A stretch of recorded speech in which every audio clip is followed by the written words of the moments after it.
ওরা আমার মেয়ের ইজ্জত নষ্ট করতে না পেরে আমার মেয়ের ঘুমন্ত অবস্থায় ওরা আমার মেয়ের শরীরে অ্যাসিড দিয়ে আমার মেয়েকে পুড়িয়ে মেরে ফেলে। আমার চাঁদের মতো মেয়েটা মারা যায়। রাসেল বলল, আপনি ওদের বিরুদ্ধে কোনো ব্যবস্থা নেননি? বসির মিয়া বলল, নিয়েছিলাম। জানোই তো বাংলাদেশের আইন আছে যেমন, কিন্তু আইনের সঠিক প্রয়োগ নেই। আমি প্রথমে গ্রামের সালিশ এবং পরে আদালতে মামলা করেছিলাম। আইনের মারপ্যাঁচ আর টাকার জোরে বেঁচে যায় ওরা। আইন আর সমাজের পতিদের প্রতি ঘৃণা জন্মায় আমার, কিন্তু আমার কোনো কিছুই ছিল না। তাই সমাজ আর সংসার বাপদাদার ভিটেমাটি ছেড়ে চলে আসি আমি ঢাকা, আর আশ্রয় নিয়ে এই মিরপুর বস্তিতে। পেশা হিসেবে বেছে নিই আমি এই সিএনজিটাকেই। বলে হু হু করে কেঁদে উঠলেন বসির মিয়া।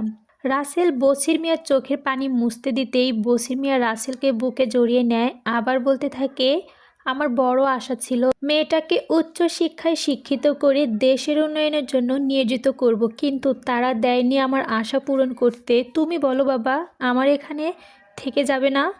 আমার এখান থেকে লেখাপড়া করবে, আমরা দুজনে মিলে নাসরিনকে খুঁজব।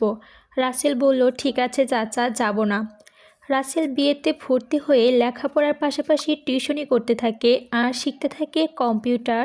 দেখতে দেখতে কেটে যায় 2টি বছর। শেষ হয় রাসেলের বিয়ে পরীক্ষা।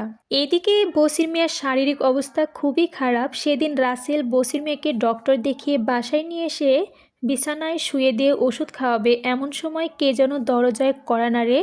রাসেল দরজা খুলেই দেখে পিয়ন। পিয়ন রাসেলের কাছে সই নিয়ে চিঠিটা নিয়ে চলে যায় চাচার কাছে। চিঠি খুলে পড়তে থাকে রাসেল। বসির মিয়া রাসেলকে ডেকে বলল, কে এসেছিল রাসেল? রাসেল বলল, পিয়ন এসেছিল চাচা। পিয়ন কে রে? রাসেলের কাছে জানতে চায় বসির মিয়া। রাসেল বলল, গত সপ্তাহে পত্রিকায় একটা প্রকাশিত বিজ্ঞাপন দেখে পুরনো ইপিজেটে একটি ফ্যাক্টরিতে আবেদন করেছিলাম কম্পিউটার অপারেটর পদে। তারই ইন্টারভিউ কার্ড এসেছে দিতে। বসির মিয়া বলল, ইন্টারভিউ কবে? আগামীকাল। পরের দিন ইন্টারভিউ দিতে রাসেল চলে যায় রপ্তানিতে। ইন্টারভিউ শেষে জুরি বোর্ডের সিদ্ধান্ত নেয় অনুযায়ী 2 দিন পরে জয়েন করতে হবে রাসেলকে। জয়েনিং লেটার হাতে পাওয়ার পরেই রাসেলের বুকের ভিতর যেন কি একটা হয়। মনে পড়ে যায় অসুস্থ বসির মিয়ার কথা। তাড়াতাড়ি করে বাসায় ফিরে দেখতে পায় সমস্ত বস্তিবাসী ভিড় জমিয়েছে ওর রুমের সামনে। ভিড় ঠেলে প্রবেশ করে দেখতে পায় চিরনিদ্রায় ঘুমিয়ে আছে বসির মিয়া। রাসেল মৃত বসিরকে বুকের মধ্যে জড়িয়ে চিৎকার করে কান্না করতে থাকে আর বলতে থাকে, চাচা তুমি আমাকে ছেড়ে চলে গেলে, আমি যে এখন একা হয়ে গেলাম। তুমি না আমাকে বলেছিলে তুমি আমাকে ছেড়ে কোথাও যাবে না, আমরা দুজনে মিলে নাসরিনকে খুঁজবো। দেখো চাচা, আমি চাকরি পেয়েছি, এখন তুমি খাবে আর নামাজ পড়বে, কিন্তু তুমি অভিমান করে চলে গেলে। রাসেলের কান্না দেখে বস্তির সকলে কান্না করতেছে। অনেকেই সান্ত্বনা দিচ্ছে রাসেলকে। রাসেলের মনে কিছুতেই বুঝতে চাচ্ছে না, কেননা বসির মিয়াও রাসেলের পিতার চেয়ে অনেক বেশি আদর স্নেহ করত। শেষ রাতে 8টার দিকে মৃত বসির মিয়াকে মিরপুর কবরস্থানে দাফন করা হয়। ফেরার পথে বিটিভি খবর শুনতে পায় আগামীকাল সারা দেশে ডিগ্রি পরীক্ষার ফলাফল প্রকাশিত হবে। একে তো চার মৃত্যুর শকে, অপরদিকে রেজাল্টের টেনশনে ঘুমহীন চোখে রাত্রিতে কেটে যায় রাসেলের। পরের দিন বিকালে রেজাল্ট পেয়ে রাসেল ছুটে যায় চাচার কবরে। কবরটাতে জড়িয়ে ধরে কাঁদতে কাঁদতে বলে, দেখো চাচা, আমি তোমার আশা পূরণ করতে পেরেছি, আর তুমি এই খুশির সংবাদ না শুনে চলে গেলে। কবরে মাথা আঁচড়াতে আঁচড়াতে থাকে নীরব হয়ে রাসেল কান্না করে। হঠাৎ রাসেলের কানে ভেসে আসে ওর চাচার কণ্ঠ। ও চাচা ওকে বলে উঠে, কে বলেছে আমি তোর সাফল্যের কথা শুনিনি? আরও বলছে, রাসেল তুই যদি এভাবে ভেঙে পড়িস তাহলে কে খুঁজবে তোর নাসরিনকে? চাচার কথা শুনে কাজ হারা দিয়ে কবর থেকে উঠে দাঁড়ায় রাসেল। চতুর্দিকে খুঁজতে থাকে ওর চাচাকে, কিন্তু কোথাও দেখতে পায় না। চোখের পানি মুছে রাসেল বাসায় চলে আসে। পরের দিন অফিসে জয়েন করে কম্পিউটার রুমে গিয়ে রাসেল দেখতে পায় আরও একটি মেয়ে পাশের টেবিলে কম্পিউটার চালাচ্ছে। রাসেল চেয়ারে বসতে মেয়েটি হাত বাড়িয়ে দিয়ে বলল, I am Najma, how are you? Your name please? শুধু উত্তর দিল, ভালো আছি। আর নাম বলে সে আস্তে আস্তে যেন মাউসটা ধরে কাজ করতে শুরু করলো। এভাবেই কাটতে থাকে দিনের পর দিন।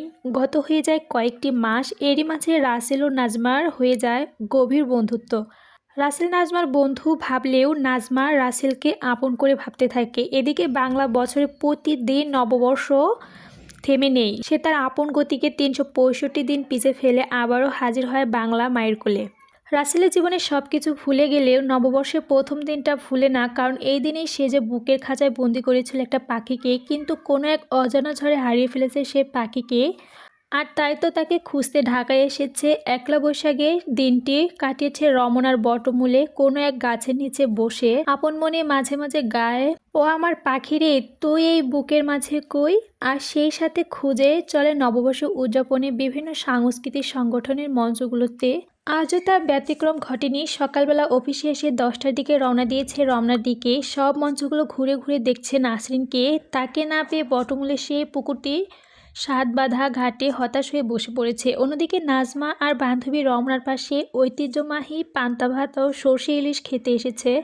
সঙ্গে জোর করে নিয়ে এসেছে নাসরিনকে। রমনার পৌঁছে জনসাধারণের সবার দেখছে গান, কৌতুক, কবিতা এবং অনেক অভিনয় সহ পড়ন্ত বিকেলে আরও একটু মধুময় করতে নাজমাও তার বান্ধবী নাসরিনের কণ্ঠে একটি গান শুনতে জোরাজুরি করে নাসরিনকে মঞ্চে তুলে দেয়।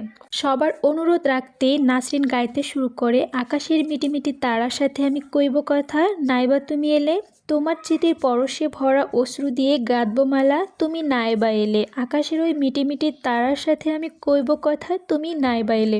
নাসরিনের গানে মুখরিত হয়ে ওঠে রমনার গান প্রিয় শ্রোতেরা। আকাশে বাতাসে ধ্বনিত হয় নাসরিনের গান।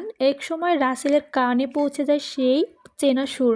রাসেল ছুটতে থাকে এই মঞ্চ সেই মঞ্চ, খুঁজতে থাকে সেই চেনা সুরের মানুষটাকে। কিন্তু যখন শিল্পকলা একাডেমি মঞ্চে এলো, তার একটু আগে গান শেষ করে স্টেজ থেকে নেমে পড়েছে নাসরিন পুরনো স্মৃতিগুলো মনে করে মনটা খুব খারাপ হয়ে যায়। তাই একটা রিক্সা নিয়ে বাসায় চলে আসে। নাজমা ওর পিছু নিয়ে হঠাৎ করে দেখে রাসেল। নাজমা রাসেলকে জিজ্ঞেস করলো, আপনি এখানে? আপনি তো কোথাও ঘুরতে বের হন না, তা আজকে হঠাৎ করে আপনি মনের মানুষকে খুঁজতে নাকি? রাসেল বলল, দুটোই করতে এসেছি। নাজমা বলল, তাহলে তো একটা হয়েছে, অন্যটাকে খুঁজতে পেয়েছেন? রাসেল বলল, পেয়েছিলাম, কিন্তু এখন আবার হারিয়ে ফেলেছি। রাসেলের কথা শুনে নাজমা রাসেলের দিকে চেয়ে ভাবতে থাকে, সে খুঁজে পায়নি ব্যক্তিটা মনে হয় আমি গতকাল ওনার সঙ্গে দেখা হবার পরপরই চলে এসেছিলাম। সিসি, আমি কি করেছি? উনি মনে হয় গতকাল আমার মনের কথা বলার জন্য আমাকে খুঁজেছিল। আমি ওকে। তারপর নাজমা ভাবছে, সিসি, আমি কি করলাম? আমি সুযোগ পেয়েও হারিয়ে ফেললাম। যাকে আমি এতটা ভালোবাসি তার মুখ থেকে একটাবার আমি শুনতে পারলাম না। নাজমা চিৎকার করে কান্না করতে ইচ্ছা করতেছে। রাসেল, আমাকে শুধু একটাবার বলো তুমি আমাকে ভালোবাসো। হঠাৎ রাসেল দেখলো নাজমার পলকহীনভাবে তাকিয়ে আছে ওর দিকে। রাসেল নাজমার এই পলকহীন কাটানোর জন্য নাজমার হাতটা চোখের সামনে দিয়ে এপাশ ওপাশ করতে থাকে আর বলতে থাকে, এই যে ম্যাডাম, কিছু ভাবছেন? বাস্তবতা ঘিরে লজ্জার চোখ ভরা নিয়ে উত্তর দেয়, কই না তো। এরপরে অবসর পেলে জোর জুলুম করে রাসেলকে সঙ্গে নিয়ে ঘুরতো বিভিন্ন পার্কে, কাটিয়ে দিত ঘন্টার পর ঘন্টা।